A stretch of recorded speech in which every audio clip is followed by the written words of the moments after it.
So whenever you ask a Metroid fan, what should Nintendo do in order to grow the IP, many are going to say online play, right? Or multiplayer. Bring back what they were doing in Hunters, but on a console with that visual style, it'll do a lot more numbers than it being on the handheld. And to that, I would say I 100% agree. They should try that. But what if they went in another direction? And I'm going to bring up now Bethesda and Doom.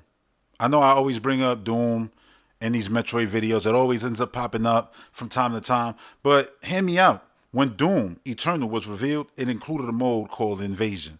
Invasion was basically just that. Players, yes, you would be able to jump into my game and just hunt me down. So you would invade my game and you become an enemy that populates the world. Obviously, you're going to have more health. You're going to be highlighted. I'm going to know you're there. And I'm going to try to take you out first so I can move on with my game and continue my story mode.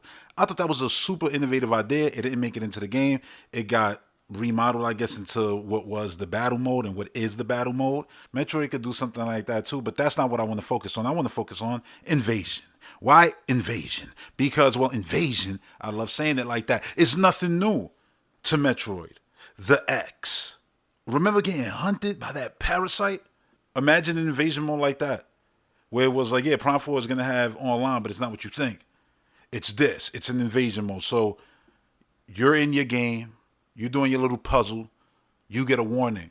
Someone's coming, and you're like, damn, letting you know that somebody's about to show up. Maybe they're in the other room. You don't know where, but they coming. So you turn into a mothball and you hide. They come into this room, they look around, and this is a player. So you jumped into my game, but I hid in the corner mothball, right? I'm in the bush. You don't even see me. And then you go, let me go this way. They probably went this way, right? And they go. And you like, whoop, come out your mothball, go the complete other way.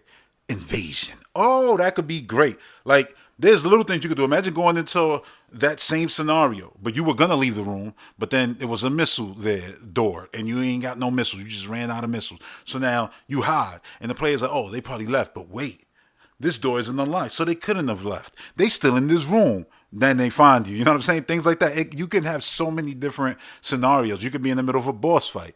Invasion. I don't know if it would happen during boss fights, but the idea of having players come in and interrupt your game, to me, always sounds fun. And now, I know, I say interrupt, but it's not interrupting because when the enemy comes and just pops up, especially in Metroid, they just be invisible and just show up. Wham, here we are. And you're like, God damn, these Chozo ghosts. And now you should, if that's a player, what's the difference? You can choose to opt out or you can choose to opt in. And your friends on your Switch list could be like, oh, look, there go Red right there. He playing Metroid Prime 4. You know what I'm about to do? Invasion. It's like, oh, damn. Every single time, bro, every time I'm playing, why you showing up in my game? You going to get mad, turn it off. He going to see you on the next time. Oh, look. There go Red again, playing Metroid Prime 4. You know what I'm about to do? He turned it off. It's like, I'm tired of you. I'm tired of you with that. Nah. But you can see how this can actually add to the game. It's nothing new to Metroid because, like I said, you had the X hunting you down and everything like that. So I would love something like that. Why not? And again, being able to hide and having little nooks and crannies designed into the world. Not every room, but in some rooms where you're like, oh, this corner right here was definitely designed just so you could potentially hide. But once the player who's invading your game, if they beat the game, they know all the secrets too. So they're gonna be checking the secrets. You're gonna always have to get busy and fight that player. And obviously there can be things where it's like the more invasion and invaders you defeat, then the a specific thing you can unlock in the game that you can apply to your ship or to your suit or something nice like that, or just like a medal saying, yeah, you defeated 50 invaders and things like that. Why not? Then give the player something like that'll be super cool to me, and I would love that. Like, I genuinely would love Federation versus Space Pirates as a multiplayer mode, where it's like, yeah, there's not even different, style hunters. If they just did that, I would be happy. But then obviously, I'm always be like, man, but it would have been great if they would have did something like Hunters and just made a hero shooter and just had different hunters. So obviously, that way is the way that many of us feel they should go. While yeah, it might seem like, oh, that area has a lot of games already. People not gonna switch over to this. You never know. You never know. Metroid in that way can work on new hardware, especially that be your multiplayer game. It's like, yeah, you got Call of Duty games coming out on next hardware and everything from Nintendo because they got that 10-year contract. That's awesome. But to have your own exclusive multiplayer, it was always something special about that. That's why PlayStation fans, the ones who honest with themselves, they look and they go, yeah, man, it was something special when we had our Resistance or we had our Killzone. And now when we get it, Concord? Yeah. So, things like that basically add to your hardware. So Nintendo not only having Splatoon, but also having a Metroid right there with multiplayer that they can continue to support and things like that.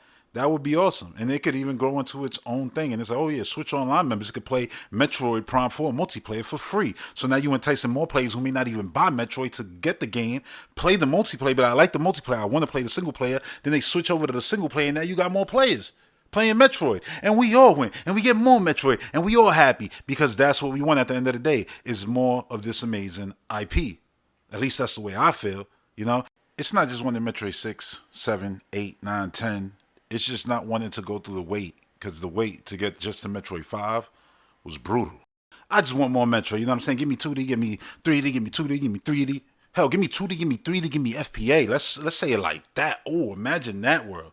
Imagine that world. But that's asking for a lot. That's a lot of developers making a lot of Metroid. In order for that to happen, well, Metroid really got to do its thing. And specifically, Prime 4 got to do its thing. But yeah, Metroid online play, it should definitely happen. And there's multiple ways to make that happen that are super enticing. So, back to my invasion mode. Why does invasion only got to be a negative thing, right? Why can't you have your friendly invader? Right? I mean, we probably wouldn't call them invader, but friendly support will come through and help you out and be like, oh, you stuck here?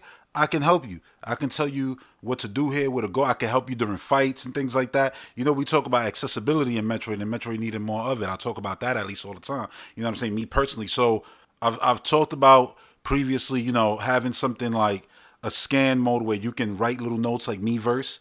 And then when you scan, you can see, oh, that's a person left a note here. Scan that, and they'll say, hey, don't leave this room. I don't want to spoil you, but there's something in here that you might need. It could give you a boost of energy or something like that. Hint, hint, and then you're like, oh, let me look for this thing.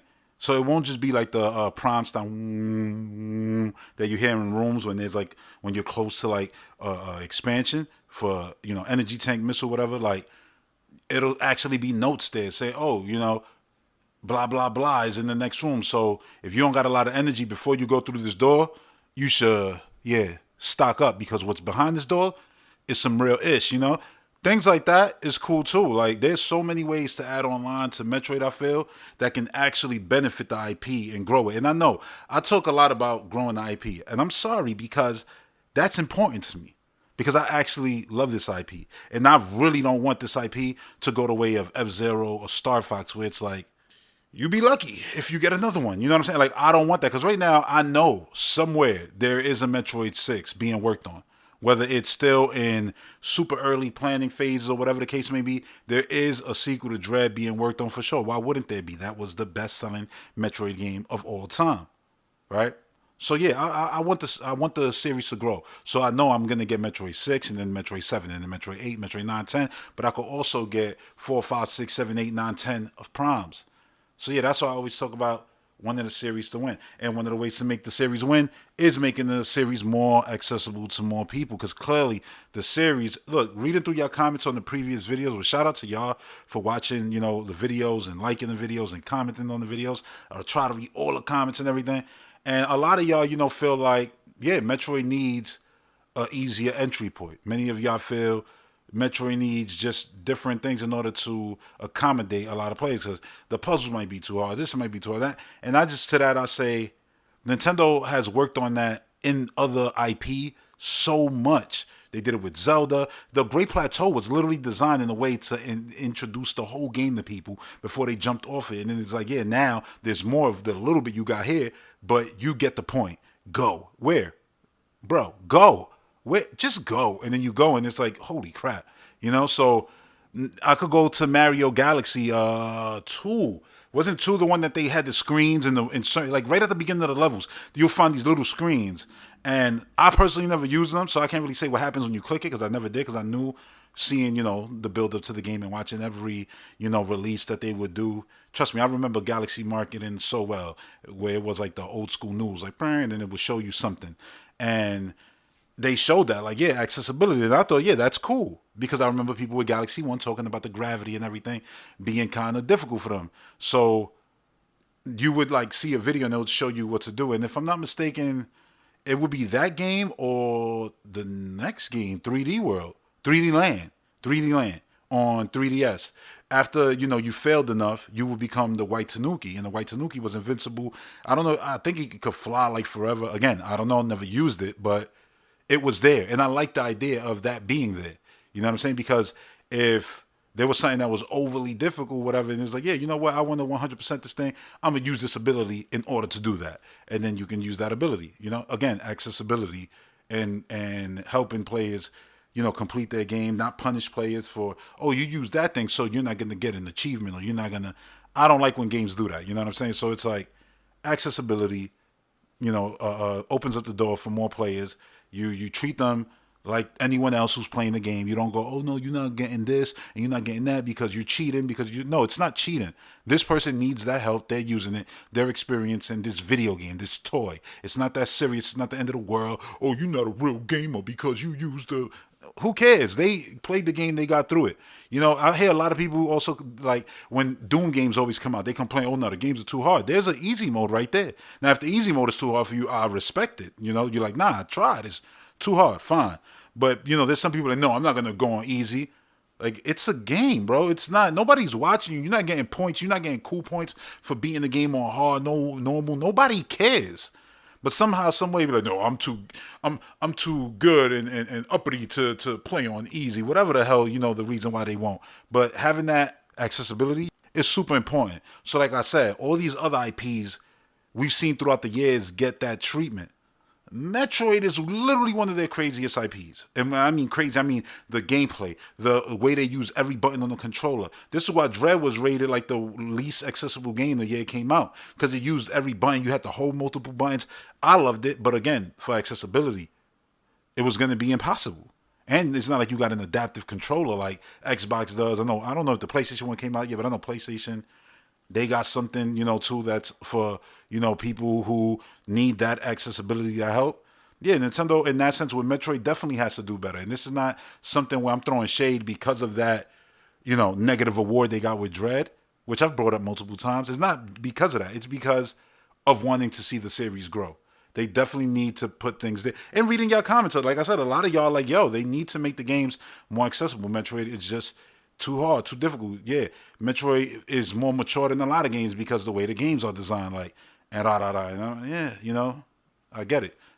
I mean, somebody said that, but then somebody else said, oh yeah, Metroid isn't even that mature.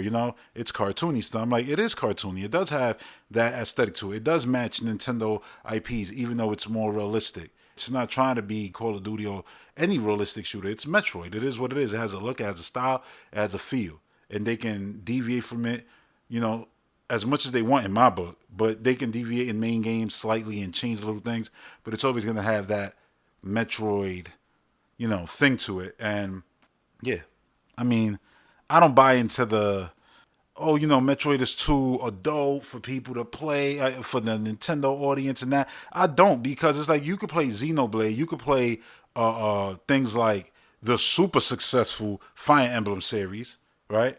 Then you could play Metroid. Those are RPGs with giant worlds. Like, I remember playing X on Wii U and playing so much of that game and going to different places and putting the damn things down in order to basically mine the world and everything. And I'm like, yo, this is exhausting. Like, I mean, it's fun, but it's exhausting. So much to do. The world is massive. Rah, rah, rah. It gave me that feeling that I never got from a Metroid game, but I'm like, everybody could play that happily. And people are going to play that when it comes out next year happily and be like, yo, this game is crazy. Rah, rah, rah. I'm like, yeah, it's mad crazy. It's mad wild. Now play Metroid. Try that. It's good. But again, it's different. You're getting different kind of story there. It's a different thing. It's an RPG versus what Metroid is. It's its own genre. It's always been its own genre, which created its own genre that many games live in. It's a special thing. And that's why, a lot of the times my conversations will go right into, yeah, making Metroid a success. And I think you do that by introducing other ways for people to experience the IP. So when I talk about film and animation, yeah, I want that. But things like multiplayer, accessibility, that's directly affecting the software and could lead to more people actually playing the software. So yeah, I would love those things. I think going into a new generation, Nintendo should try to have online in all their games. Look, after I played It Takes Two, I say there's no reason why I can't get a Mario Donkey Kong co-op adventure actual 3D platformer from EPD. Like the actual 3D Mario team makes a Mario and Donkey Kong game that isn't March of the Minis or anything like that. An actual adventure with the two characters who started all of this. You know what I'm saying? Like, that'll be incredible. And it be online. It justifies you paying for your Switch Online membership. You know, every year you got that. You got Metroid. You got Splatoon games coming out. Animal Crossing games coming out. Look, you go and look at the original release info and directs where they first announced Breath of the Wild. Onuma was sitting there talking about online play. Nobody remembers that. And it never happened in the game. They didn't even do things like bottles. I thought at minimum we would have that. Like Wind Waker, that was great. But then, of course, we moved away from Wii U and Miiverse. So if they even had something like the Wind Waker bottle system, that is gone. You know, and they could have kept it. Splatoon kept their own version of it. If they were to port the Wii U version of Wind Waker, would they cut that out? Because if they cut that out, it's not the best version of the game. Sorry. It was really cool. Well, I know that was the thing, like you had to be there, but it was really cool to, see people's notes and things like that. It was fun. And, leaving notes for people to see, that was awesome. But yeah, online in Metroid, it's always been a conversation that can lead to, like, not toxic, but a lot of varied discourse. Let's just say that. Where people feel like hell no, and other people are like hell yeah. And I'm just always on the side of, if you're not ruining and making my single player shallow like Hunters was, because like Hunters wasn't a real Metroid design single player. It was more of just a shooter corridor game. Fine, it was fine, but I don't want that.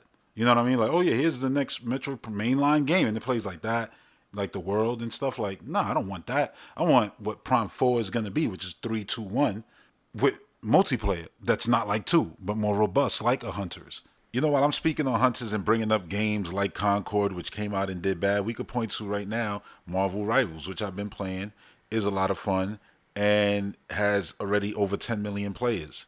Now, that's the Marvel IP.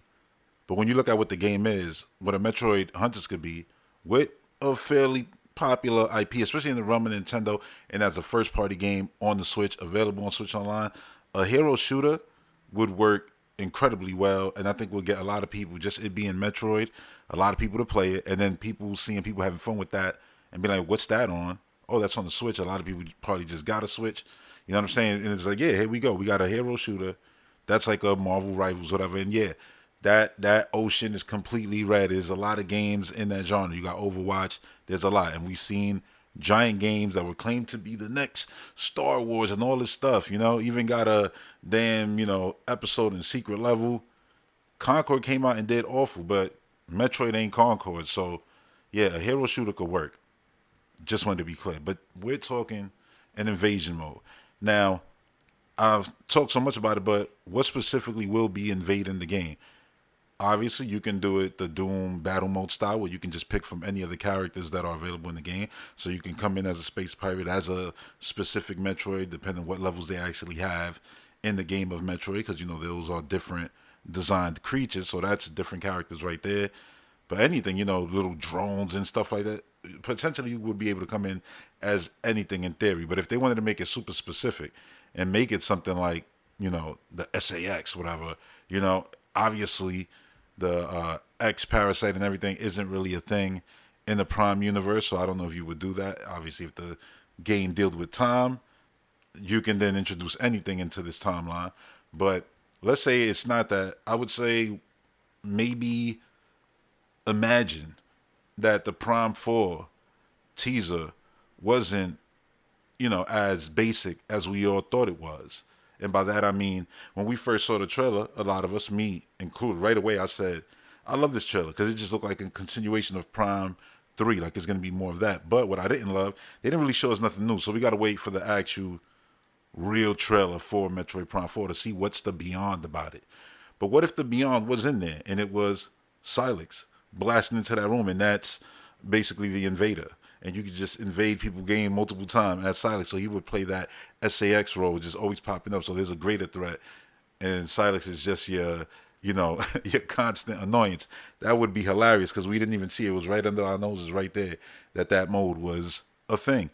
So that's just a fun concept to have it just be Silex. Why not? The main character of this whole game, basically, you could just run in people game as this character. But as a hero, I would say a Federation trooper. Why not have it be a Federation soldier who comes in and helps you out? So if you want to go in to your friend's game and it's like, yeah, let me help you out here and there, it would just be a Federation Force soldier running around. The Galactic Federation sent somebody to help you out. And again, this will all be stuff that you would opt in on. It's not mandatory. It's just potential ways that it can just, grow the audience, get people to go, oh yeah, I like this mode, and it got me into, Metroid, whatever. It's just something there that can entice players, and why not? Like I say all the time, man, if you're gonna charge people for online play, you need to have a lot of stuff with online play. And if you look around, the Switch has a lot of games with online play. A lot of them are mostly old. New ones tend to be questionable. Is that gonna have online play? Da, da, da.